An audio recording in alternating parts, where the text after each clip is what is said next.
Hello guys, welcome to my YouTube channel WiFi study exam. आज की इस video में मैं आपको बताने वाला हूँ जैसे कि 11 फरवरी को 2021 जो दोनों शिफ्टों में जो RRBी NTPC का एग्ज़ाम हुआ है उससे रिलेटेड कुछ क्वेश्चन मैंने यहाँ पर 80 यानी 80 क्वेश्चन यहाँ पर मैंने बनाए हुए हैं। जो भी क्वेश्चन आए हुए थे उनको मैंने सॉल्व करके उनसे जो भी रिलेटेड क्वेश्चन और भी बनते हैं या उससे और भी कोई जानकारी जुड़ती है तो उसको पूरा मैं डिटेल में बनाकर आपके लिए लेकर आया हूं। तो वीडियो को लास्ट तक बने रहें। अगर आप हमारे चैनल पर पहली बार आए हैं तो चैनल को सब्सक्राइब करें और वीडियो को लाइक कर लें। तो चलें शुरू करते हैं। सबसे पहले आप देख सकते हैं, अगर आपने हमारा टेलीग्राम जो चैनल को ज्वाइन नहीं किया है तो आप उसे ज्वाइन कर लें, कि उसका लिंक डिस्क्रिप्शन में दिया गया है। ठीक है, तो आप यहाँ से देख सकते हैं कि 11 फरवरी 2021 को ऑल शिफ्ट जो कि दोनों शिफ्टों में हुए थे 80 क्वेश्चन। वैसे क्वेश्चन काफ़ी आते हैं लेकिन जीके के क्वेश्चन हैं 40 क्वेश्चन आते हैं, उसको मैंने दोनों को ऐड कर रखा है इसमें। ठीक है, तो आप देख सकते हैं यहाँ से डायरेक्टली जिन लोगों ने मुझे भेजा हुआ है उनके यहाँ पर नाम दिए गए हैं। जिन लोगों ने मुझे ये क्वेश्चन सेंड किए हैं उनके यहाँ पर नाम दिए जा रहे हैं। अगर आप भी सेंड करते हैं तो आपका नाम भी यहाँ पर दिया जाएगा, नहीं तो आप सेंड करके दे सकते हैं। यहाँ पर मेरे एक जीमेल लिखा हुआ होगा mukesh.komarpur@gmail.com, वहाँ पर आप डायरेक्टली उस पर सेंड कर सकते हैं जीमेल पर। ठीक है, अब दे सकते हैं जिन लोगों ने मुझे सेंड किया है। पहला क्वेश्चन है आपके सामने वाला, जो आप देख सकते हैं कि पहला क्वेश्चन है यहाँ पर कि किस गवर्नर ने विदेशी आक्रमण या आंतरिक विद्रोह से भारतीय रियासतों की रक्षा के लिए 1798 में सहायक संधि किसने की थी। तो आप यहाँ से देख सकते हैं कि पहला क्वेश्चन है।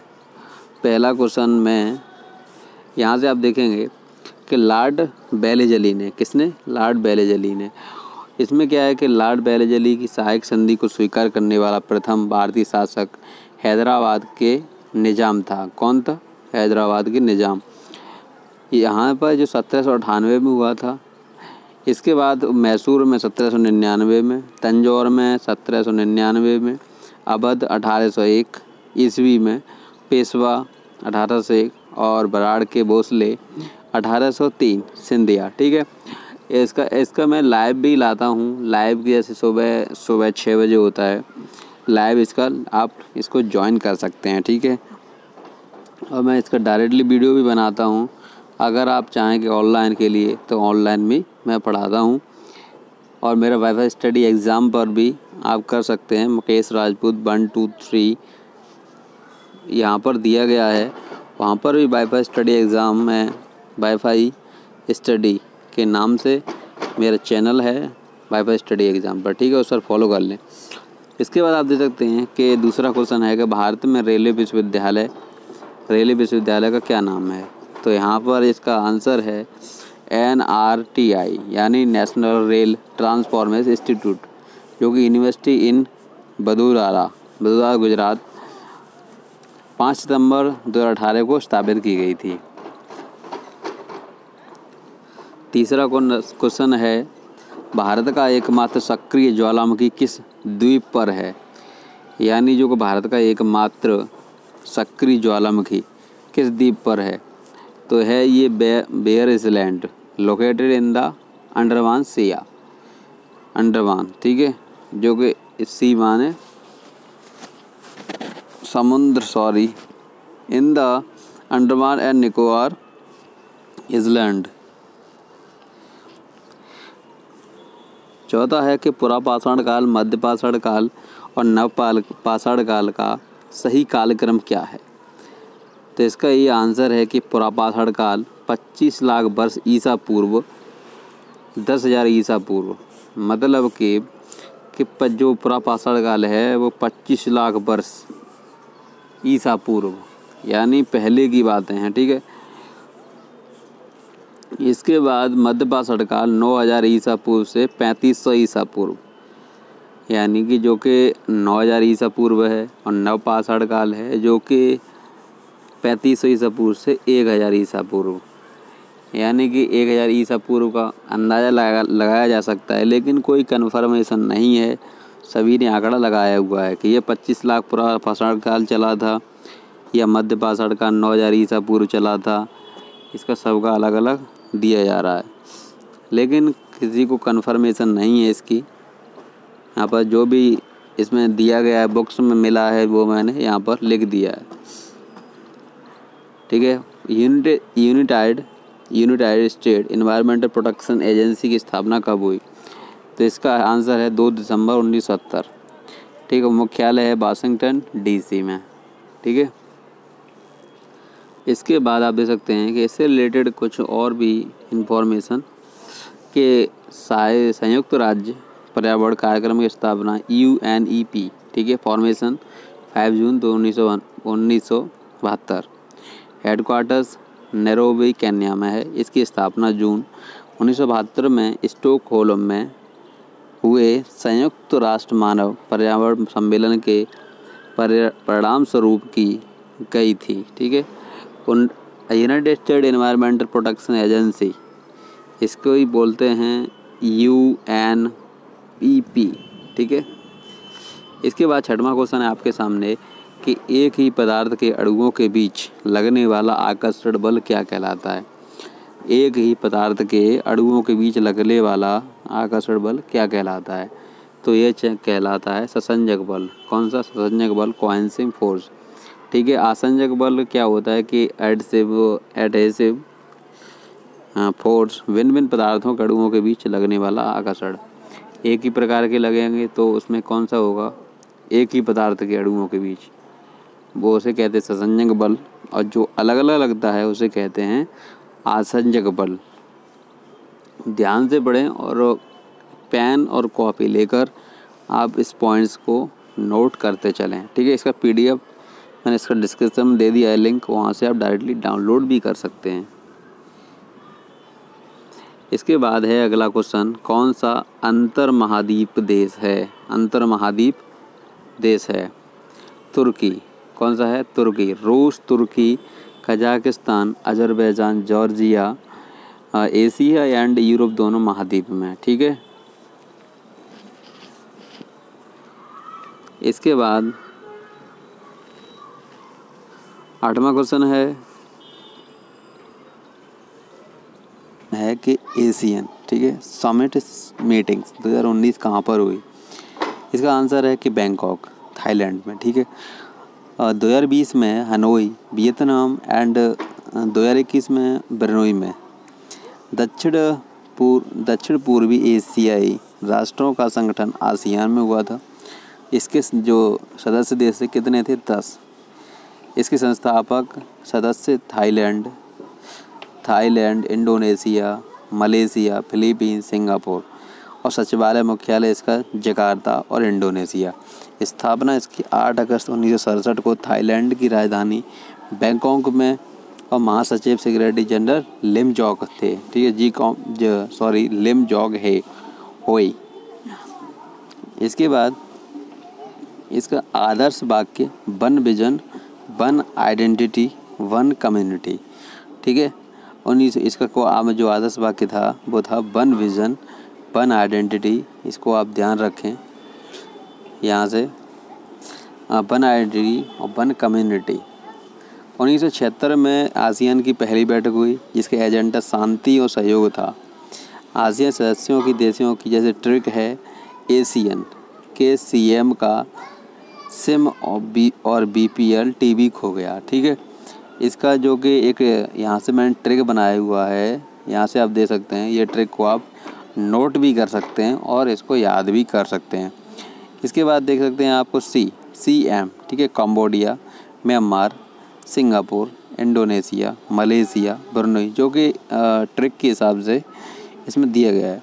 Philippines, Laos, Thailand. ठीक है।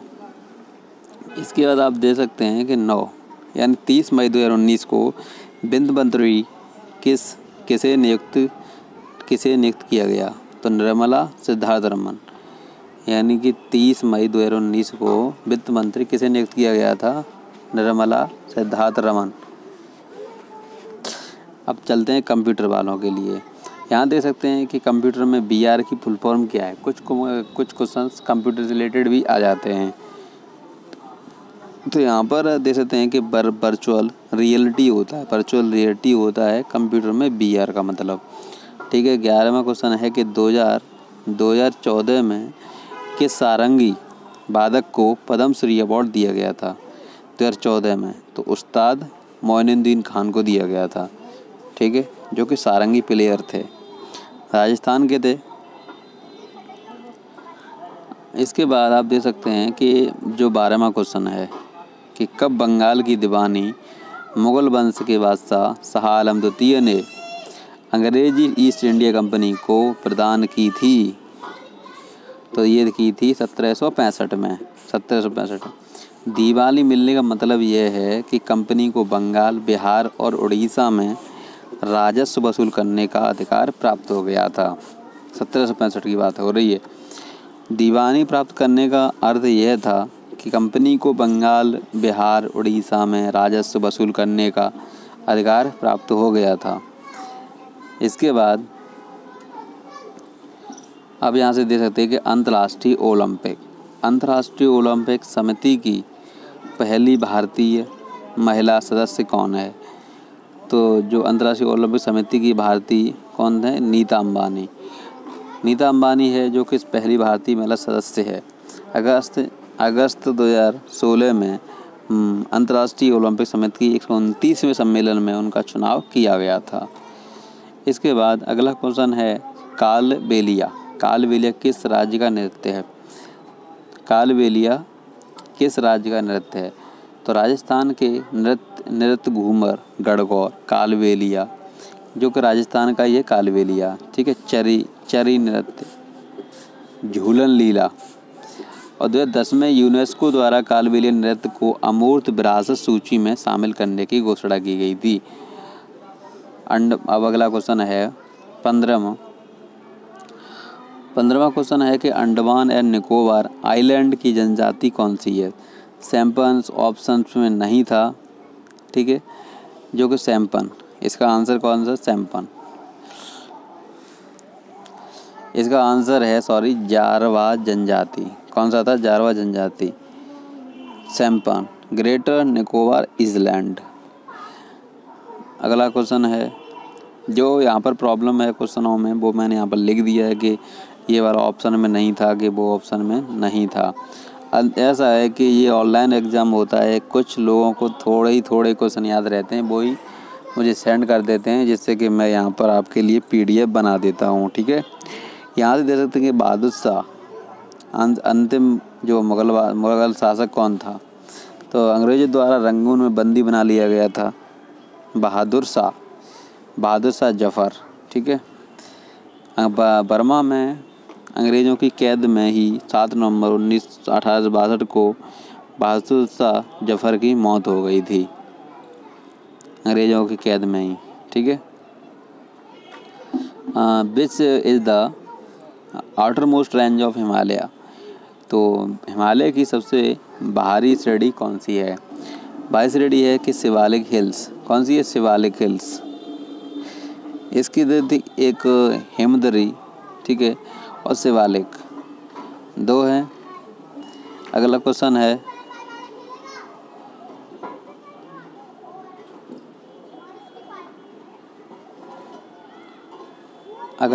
है यहाँ पर SW यानी स्वयं योजना किससे संबंधित है? तो स्वयं योजना study webs of active learning.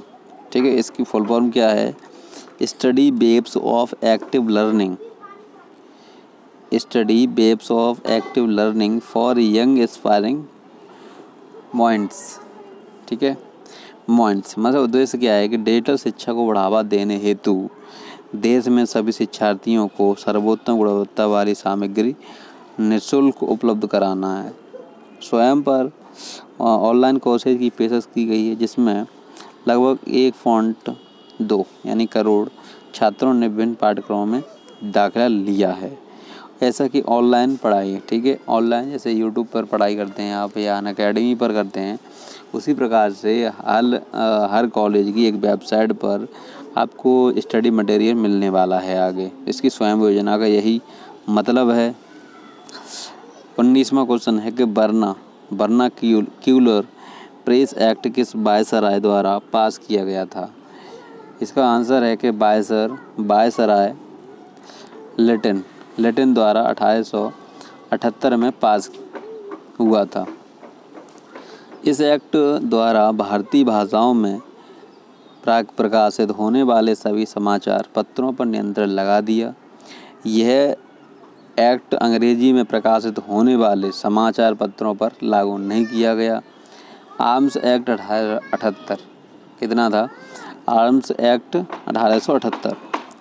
इसके बाद 20वां क्वेश्चन है कि पृथ्वी मिसाइल थी, पृथ्वी सेकंड मिसाइल के बारे में सत्य कथन है। इसमें सत्य कथन है। तो आपके लिए क्वेश्चन है, कमेंट सेक्शन में आप बताएं इसका आंसर, मैं उसका आपको जवाब दूंगा। ठीक है। हवा से कथन है पहला, हवा से हवा में मार करने वाली बैलिस्टिक मिसाइल है। सेकंड है कि नाभिकीय रिएक्टर से लैस मिसाइल है। तो इसका आंसर आपको यहाँ पर लिखकर देना है। स्क्रीनशॉट कर सकते हैं या फिर कॉपी का फोटो कर सकते हैं। आप देख सकते हैं कि यहाँ पर स्वदेश निर्मित ज़मीन से ज़मीन पर मार करने वाला प्रक्षेपास्त्र है। और इसके बाद निर्माता DRDO and Bharat dynamics limited. Prithvi second इसमें किया था, थर्ड और फर्स्ट। ठीक है। ये सबसे पहले आगे हो चुकी हैं। ऑपरेशनल रेंज इसकी क्या थी कि 150 किलोमीटर थी, पृथ्वी फर्स्ट की थी। फिर 250 से 350 कर दी गई थी पृथ्वी सेकंड में। इसके बाद 350 से 600 पृथ्वी थर्ड में कर दिया गया था। इसके बाद 21वां क्वेश्चन है कि what is the name of the Indian first engine less train? जो कि इंजन लेस ट्रेन थी पहली कौन सी थी? भारत की प्रथम इंजन रहित ट्रेन का नाम क्या है? तो ट्रेन 18, यानी ट्रेन 18 नाम था, या वंदे भारत एक्सप्रेस, या इसका नाम था वंदे भारत एक्सप्रेस, जो कि 23 फरवरी 2019 से स्टार्ट की गई थी। ट्रेन 18 नाम से चर्चित वंदे भारत एक्सप्रेस दिल्ली से वाराणसी के मध्य चलती है। जैसे दिल्ली, कानपुर, इलाहाबाद और बनारस या वाराणसी बोल सकते हैं। इसके बाद 22वां क्वेश्चन है कि ट्रांसवर्स वेव यानी अप्रस्थ तरंग की क्या विशेषता नहीं है? इतने पॉइंट दिए जा रहे हैं आपको यहाँ से। इसका आपको आंसर यहाँ से आपको आंसर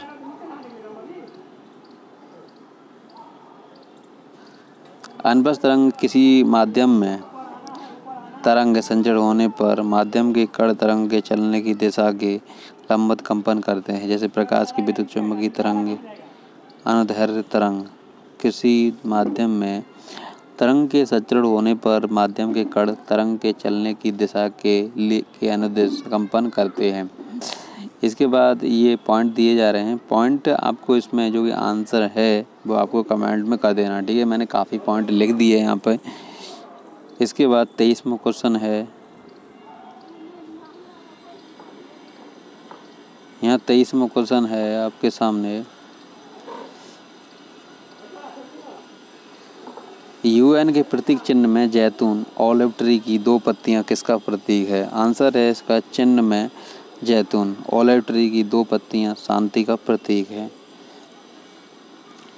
विश्व मानचित्र का चित्र संयुक्त राष्ट्र संघ के मुख्य उद्देश्यों शांति एवं सुरक्षा की स्थापना को दर्शाता है। प्रतीक चिन्ह को 7 दिसंबर 1946 को स्वीकार किया गया था। UN ध्वज को संयुक्त राष्ट्र महासभा द्वारा 20 अक्टूबर 1947 को स्वीकृत किया गया। यहाँ से जो कि UN का जो ध्वज था, ठीक है, United national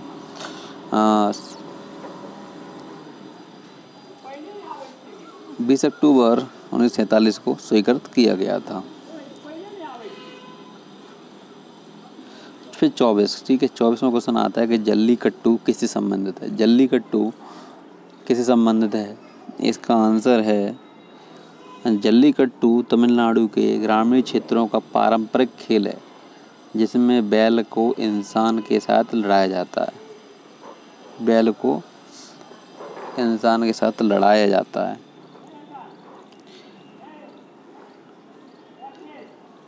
According to Forbes, who is the highest paid female athlete 2020? Forbes के अनुसार 2020 में सबसे अधिक वेतन पाने वाली महिला एथलीट कौन है?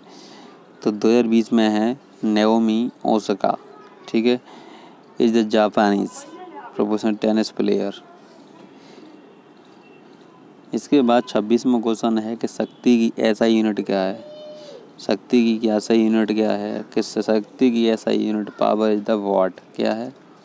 शक्ति का वॉट है, वॉट इसका यूनिट। इसके बाद 27वां क्वेश्चन है कि किस बर्ड की उपस्थिति के कारण शैवाल का रंग हरा होता है?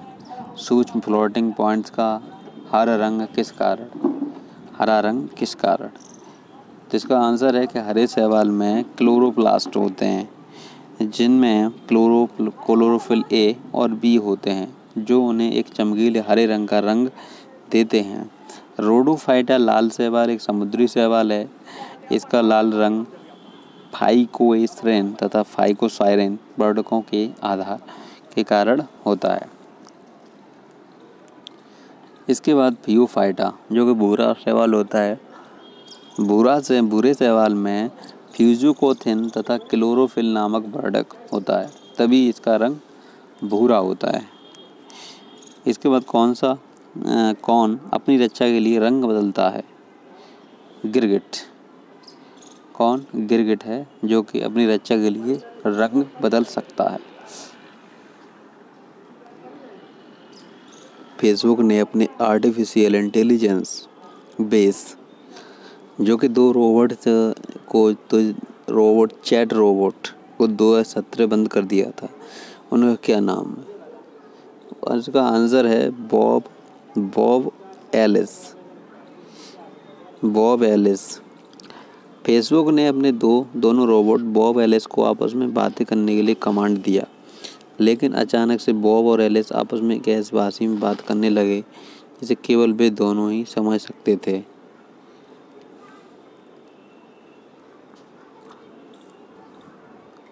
इसलिए उसे बंद कर दिया गया है ना फेसबुक। देखिएगा 30 नेशनल टेस्टिंग एजेंसी की स्थापना कब हुई थी? नवंबर 2017 में।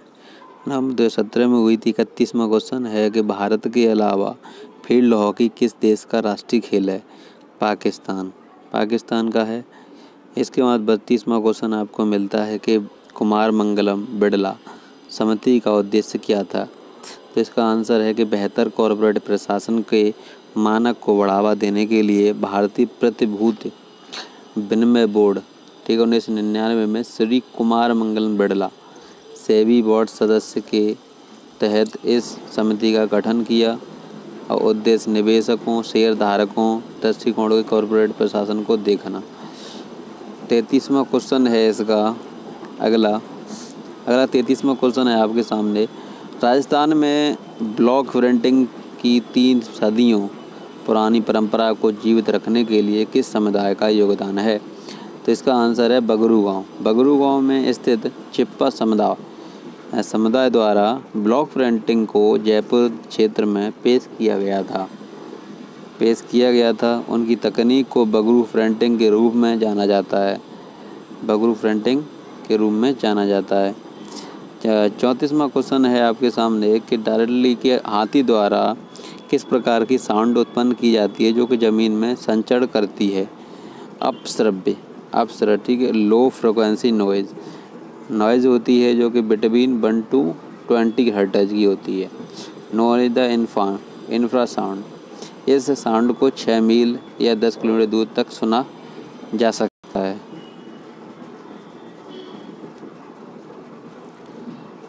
अगला क्वेश्चन है 35वां क्वेश्चन में क्या है कि मानव संसाधन किस मंत्रालय ने निष्ठा नामक प्रोग्राम की शुरुआत कहाँ से की थी?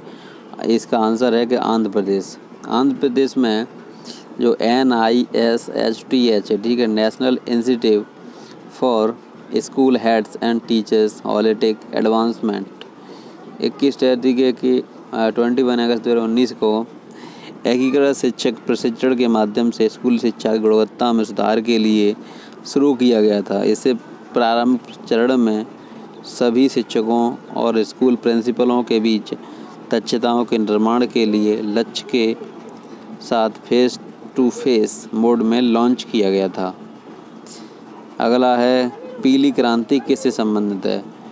हरित क्रांति होती है, पीली क्रांति होती है, ठीक है। पीली क्रांति खाद्य तेलों तिलहन फसलों के, ठीक है। दूसरी क्रांति आपने सुनी होगी, उर्वरक उत्पादन से संबंधित होती है। हरित क्रांति खाद्यान्न उत्पादन से होती है। श्वेत क्रांति दुग्ध उत्पादन से संबंधित होती है। नीली क्रांति मत्स्य उत्पादन में होती है। गुलाबी क्रांति यह प्याज और झींगा मछली के। काली क्रांति पेट्रोलियम खनिज तेलों के और इसका संबंध कोयला उत्पादन से भी है। रजत क्रांति अंडा उत्पादन और मुर्गियों की उत्पादकता बढ़ाने के लिए। सुनहरी क्रांति बागवानी उत्पादन में वृद्धि से, ठीक है। फल से शहद उत्पादन से भी जोड़ा जाता है। गोल क्रांति होती है, इसका संबंध देश में आलू के उत्पादन को बढ़ाना होता है, इसे गोल क्रांति बोलते हैं। 37वां क्वेश्चन है कि Tata institute of fundamental research किसके द्वारा स्थापित की गई थी और इसके प्रथम डायरेक्टर कौन थे? तो इसका जो कि आंसर है TIFR was founded on the 1 June 1945 and Homi J Bhabha was appointed it's first director. इसका 38वां क्वेश्चन है कि संदेशों एवं सूचनाओं को सुरक्षित तरीके से भेजने एवं प्राप्त करने के लिए भेजने वाले संदेशों को कूटित इनक्रिप्टेड किया जाता था ताकि तीसरा उसे कोई नहीं देख सके, ठीक है। तो इसे कहते हैं क्रिप्टोग्राफी। क्या कहते हैं? क्रिप्टोग्राफी। जैसे कि व्हाट्सअप होता है, जैसे कि दो लोगों के बीच मैसेज चैटिंग होती है, ठीक है। तीसरा नहीं देख सकता है, अगर तब देख सकता है अगर वो ग्रुप करता है, अगर आप उसे अलाउ करते हैं तभी आप देख सकता है वो दूसरा।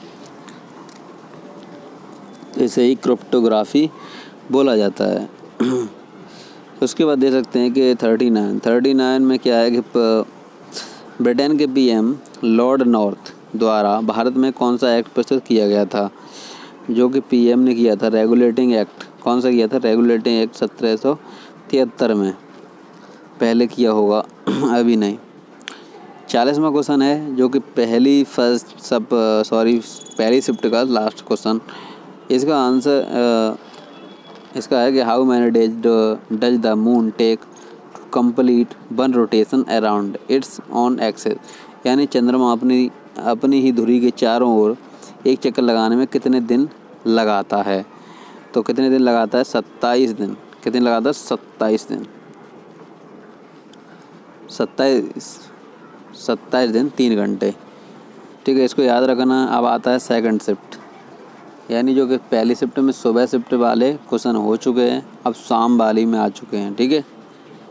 इन लोगों ने मुझे क्वेश्चन भेजे, उनका नाम दिया गया है, स्क्रीनशॉट भी ले सकते हैं। अगर आपका नाम इसमें दिया गया हो तो आपको भी बहुत ज़्यादा खुशी होगी, ठीक है। आप दे सकते हैं यहाँ पर। अगला क्वेश्चन है, पहला क्वेश्चन है सेकंड शिफ्ट का। इंदिरा गांधी परमाणु अनुसंधान केंद्र, ठीक है, Indira Gandhi centre for atomic research या IGCAR का मुख्यालय कहाँ पर है? इसका आंसर है कलापक्कम तमिलनाडु में। Indira Gandhi centre for atomic research यानी IGCAR 1971 में इसकी स्थापना हुई थी। आज अगला आता है राजा रमन्ना सेंटर है, सेंटर ऑफ एडवांस टेक्नोलॉजी, जिसकी 19 फरवरी 1940 स्थापना तत्कालीन राष्ट्रपति ज्ञानी जेल सिंह ने की थी। अगला क्वेश्चन है,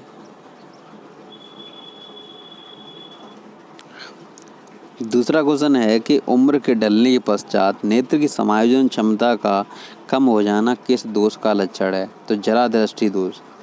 जैसे कि उम्र ढलने के बाद यानी उम्र ज़्यादा हो जाती है तो आँखों पर भी असर आता है। ठीक है, ये कौन सा जरा दृष्टि दोष हो जाता है जिसकी वजह से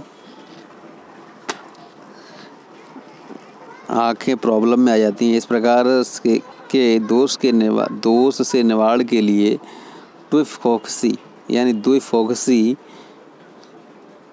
लेंस का उपयोग किया जाता है। जरा दृष्टि दोष में व्यक्ति दूर और पास दोनों ही वस्तुओं को स्पष्ट नहीं देख पाता है। ऐसा होता है, दूर दृष्टि दोष होता है, एक निकट दृष्टि दोष होता है, लेकिन इनमें जरा दृष्टि दोष में दोनों हो जाती हैं। ठीक है, तीसरा क्वेश्चन है, भारतीय वित्तीय विवरण का प्रावधान किस अनुच्छेद में है? किस अनुच्छेद में है? अनुच्छेद 112 यूनियन बजट का उल्लेख भारतीय वार्षिक वित्तीय विवरण के रूप में। चौथा क्वेश्चन है कि 2019 में किसे पद्म भूषण नहीं मिला है? पद्म भूषण 14 यानी 19 में ये पद्म भूषण इनको नहीं मिला गया है, देख सकते हैं आप।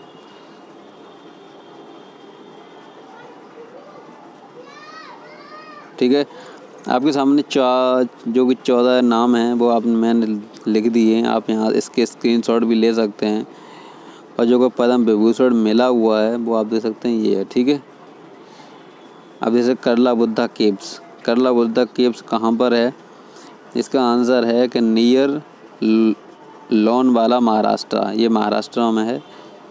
कोणार्क का सूर्य मंदिर कहाँ पर है? एक तो अमृतसर में बताते हैं, लेकिन पुरी ओडिशा में और है। ठीक है, पुरी ओडिशा। इसके बाद अगला क्वेश्चन आता है कि हम भारतीयों के लिए बहुत कुछ है जिसने भी हमें सिखाया है कि कैसे गिनती करना है, जिसके बिना कोई सार्थक वैज्ञानिक खोज नहीं की जा सकती। तो इसका नाम था अल्बर्ट आइंस्टीन। ठीक है, संयुक्त राष्ट्र का कौन सा प्रिंसिपल ऑर्गन नहीं है? ठीक है, तो 6 principal organ of the UN, इतने नहीं है, 6। ठीक है, इसके बाद आप देख सकते हैं 9वां क्वेश्चन है कि इनमें से कौन सा एक महारत्न कंपनी नहीं है? तो कुल महारत्न कंपनी है। ठीक है, और इसमें से आपको कमेंट सेक्शन में बताना है कि ये कौन सी नहीं है। देख सकते हैं आप, Bharat Heavy Electricals Limited, Bharat Petroleum Corporation Limited, Coal India Limited, GAIL India, काफ़ी है। कैबिनेट मिशन भारत कब आया? ये आया था 24 मार्च 1946 को, जो कि नई दिल्ली में आया था।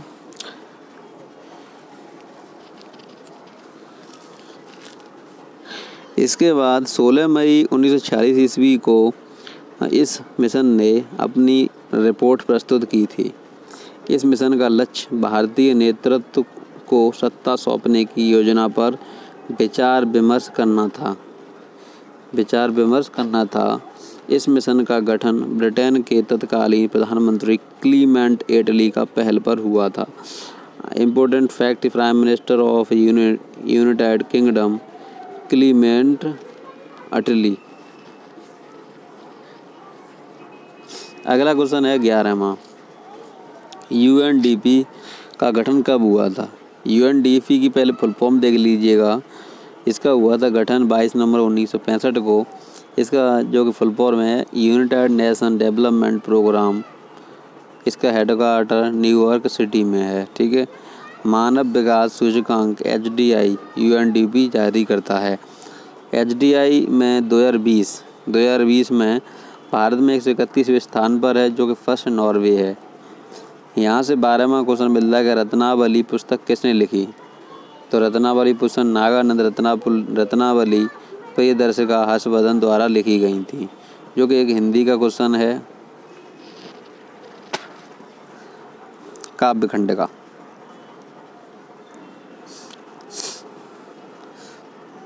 गीत गोविंद के जयदा पाड़नी बिलहन चंद्र पृथ्वीराज रासुत चंद्र बताई ने लिखी हुआ था, जो कि इंटर में भी आता है, 12th में। 2020 यूएस ओपन में डोमिनिक थीम ने किसको पराजित किया था? तो जिसका रनर अप, ठीक है, अलेक्जेंडर जर्वे जर्मनी में था इसका। आप यहाँ से इसकी इन्फॉर्मेशन काफ़ी दी गई है, आसानी से पढ़ लें और समझ लें, ठीक है। इसके बाद गोल्डन फाइबर यानी सुनहरा रेशा के रूप में किसे जाना जाता है? पटसन, जूट, जैसे जूट बोलते हैं ना, सुनहरा रेशा। संसदीय कार्यपालिका का क्या अर्थ है? संसदीय कार्यपालिका क्या अर्थ है? तो इसका आंसर है कार्यपालिका जो संसद में बहुमत के समर्थन पर निर्भर है, जो कि मत यानी वोट पर आधारित होती है। 16वां क्वेश्चन है कि मानव द्वारा लार, उल्टी करना, बीपी जैसे ब्लड प्रेशर जैसी अनैच्छिक क्रियाओं का नियंत्रण कौन सा पार्ट करता है?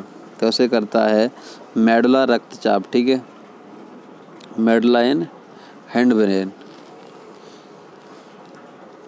मेडुला रक्तचाप लार, उल्टी जैसी अनैच्छिक क्रियाओं को नियंत्रित करने में मदद करता है।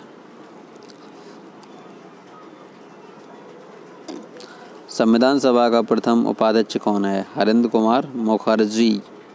भारतीय संविधान सभा की प्रथम बैठक 9 दिसंबर 1946 को हुई थी, जिसमें अस्थायी अध्यक्ष के रूप में डॉक्टर सच्चिदानंद सिन्हा को चुना गया था। दूसरी बैठक 11 दिसंबर 1946 को हुई थी। अगला क्वेश्चन है कि ब्रिटिश भारत को प्रथम प्रांतीय चुनाव कब हुए? ऑप्शन में ये था, लेकिन इसका आंसर 1937 था, ठीक है। प्रांतीय चुनाव ये है और प्रथम चुनाव 1920 में। उसके बाद अंग्रेज़ों ने भारत में पहली बार राजनीतिक सत्ता कब हासिल की थी? 28 जून 1858 को, ठीक है, स्थापित किया गया था। अगला क्वेश्चन है 20वां के प्रोटीन के पाचन में सहायक एंजाइम कौन सा है? सहायक एंजाइम कौन सा है? तो pepsin enzyme peptides amino acid में टूट जाता है, जिससे आसानी से प्रोटीन पच जाती है। 21वां क्वेश्चन है कार्बोहाइड्रेट, प्रोटीन और वसा का पाचन पूरा होता है का पूर्ण पाचन कहाँ पर होता है? तो इसका आंसर है कि क्षुधांत्र या छोटी आंत, स्मॉल इंटेस्टाइन, ठीक है। अपसौर किस महीने में होता है? अपसौर जुलाई में होता है, जुलाई में होता है। इसका आंसर ये देख सकते हैं आप, जुलाई की। एपोल से अपसौर पृथ्वी की कक्षा का वह बिंदु जो सूर्य से सबसे दूर है, यानी 4 जुलाई को होता है ये। इसके बाद उपसौर पृथ्वी कक्षा का वह बिंदु जो सूर्य के सबसे नज़दीक होता है, 3 या 4 जनवरी में। अगला क्वेश्चन है 23वां में क्वेश्चन क्या है कि भारत का मानक समय ग्रीनविच के मानक समय से कितना आगे है? इसका आंसर है कि भारत का मानक समय ग्रीनविच के मानक समय से 5.5 घंटे आगे है। कितना? 5.5 घंटे आगे है। 24वां क्वेश्चन आता है कि संयुक्त राष्ट्र मानवाधिकार परिषद की स्थापना कब हुई थी? इसका आंसर है कि 15 मार्च 2006। हेडक्वार्टर इसका जेनेवा स्विट्जरलैंड में है। 25वां क्वेश्चन है कि मानव विकास इंडेक्स 2019 की थीम क्या है? इसकी है कि इनइक्वालिटी इन ह्यूमन डेवलपमेंट, ठीक है। रिपोर्ट का फोकस मानव विकास में असमानता पर था।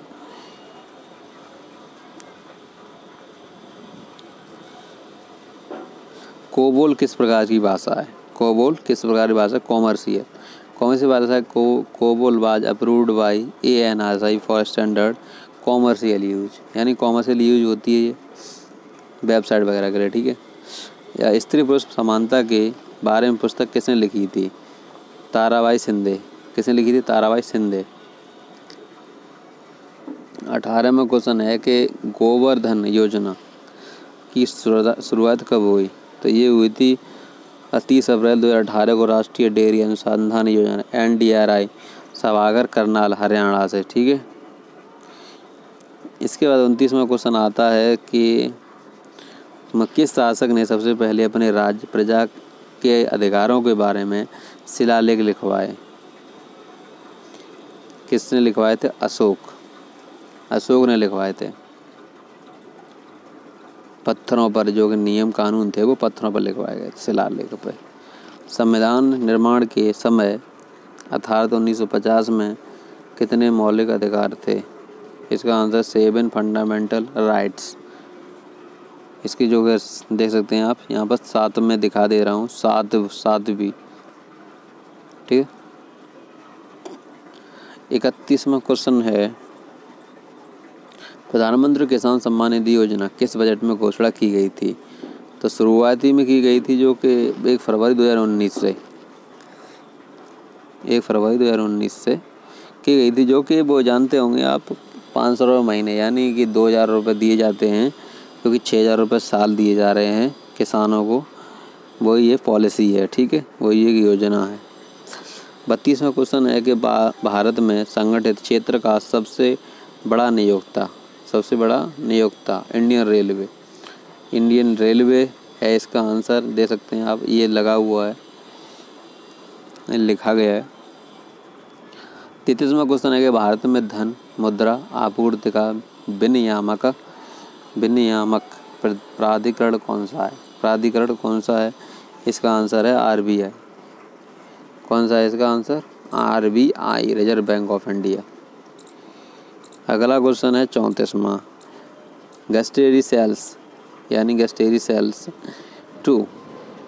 इसका आंसर है टेस्ट। क्या है? टेस्ट। जीभ में स्वाद रिसेप्ट्स को क्या कहते हैं? स्वाद कलिकाएं होती हैं, उनसे ही आप स्वाद ले सकते हैं। कंप्यूटर के संदर्भ में डीबगिंग का क्या तात्पर्य है? डीबगिंग, इसका आंसर होता है कि debugging is used to find resolve bugs error. ठीक है, डीबगिंग का मतलब होता है कि इसको एरर को फाइंड करना, त्रुटि यानी गलतियों को जांच करना। किसी कंप्यूटर प्रोग्राम या सिस्टम में निहित उन गलतियों को निकाला और उनका सूचित समाधान प्रस्तुत किया जाता है जिनके कारण वह प्रोग्राम या तंत्र ठीक से कार्य नहीं कर पा रहा होता है, तब किया जाता है। ठीक है। 36वां क्वेश्चन है कि 2019 में किस राज्य में 5 उप मुख्यमंत्री डिप्टी CM नियुक्त किए गए थे? इसका आंसर है आंध्र प्रदेश। किसमें? आंध्र प्रदेश में। ये 5 के नाम दिए गए हैं, आप यहाँ से देख सकते हैं। ठीक है। 37वां क्वेश्चन है कि बिग बैंग सिद्धांत किससे संबंधित है? इसका आंसर है ब्रह्मांड की रचना से। जॉर्ज लेमेंट्रे ने सन 1927 में सृष्टि की रचना के संदर्भ में महाविस्फोट सिद्धांत बिग बैंग थ्योरी का प्रतिपादन किया था। 38वां क्वेश्चन आता है कि कौन सा मानव विकास का स्तंभ पिलर नहीं है? तो मानव के विकास के 6 बुनियादी स्तंभ एक्टिविटी, स्थिरता, उत्पादकता, सशक्तिकरण और सहयोग और सुरक्षा।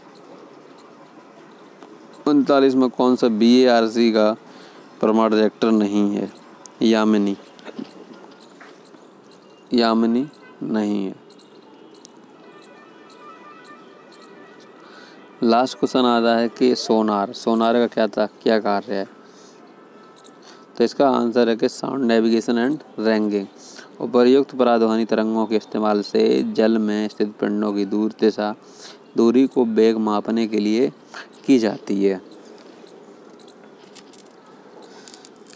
जिसकी ग्रेटर देन सबसे ज़्यादा कितनी होनी चाहिए? 20,000 हर्ट्ज। ठीक है। इसके बाद आप देख सकते हैं यहाँ से सबसे बड़ी इकाई कौन सी है? यहाँ से आपको इकाई कॉपी पर नोट करें और यहाँ से देख सकते हैं कि पेटाबाइट सबसे बड़ी होती है। Petabyte, yotta peta. ठीक है, आप देख सकते हैं यहाँ पर। तो ठीक है, आपको ये वीडियो अच्छा लगा हो तो लाइक करें, चैनल को सब्सक्राइब करें और हाँ, सभी पर आप फॉलो कर सकते हैं टेक्निकल मुकेश राय टैग के नाम से। ठीक है, यानी कोई भी चाहे एप्लीकेशन शॉर्ट वीडियो एप्लीकेशन हो या कोई भी आप न्यूज़ वाली हो, किसी पर भी ऑनलाइन वेबसाइट भी है मेरी, वहाँ से आप डायरेक्टली टेक्निकल मुकेश राय टैग कोई भी कुछ डालकर आप डायरेक्टली सर्च कर सकते हैं। ठीक है, हैशटैग लगा के। तो ठीक है, सबको ये वीडियो अच्छा लगा हो तो दिल से लाइक करें और चैनल को सब्सक्राइब ठीक है, सब्सक्राइब करना ना भूलें। तो आज के लिए इतना ही, कल वीडियो नेक्स्ट आने वाली है, ठीक है, RRB NTPC की। धन्यवाद।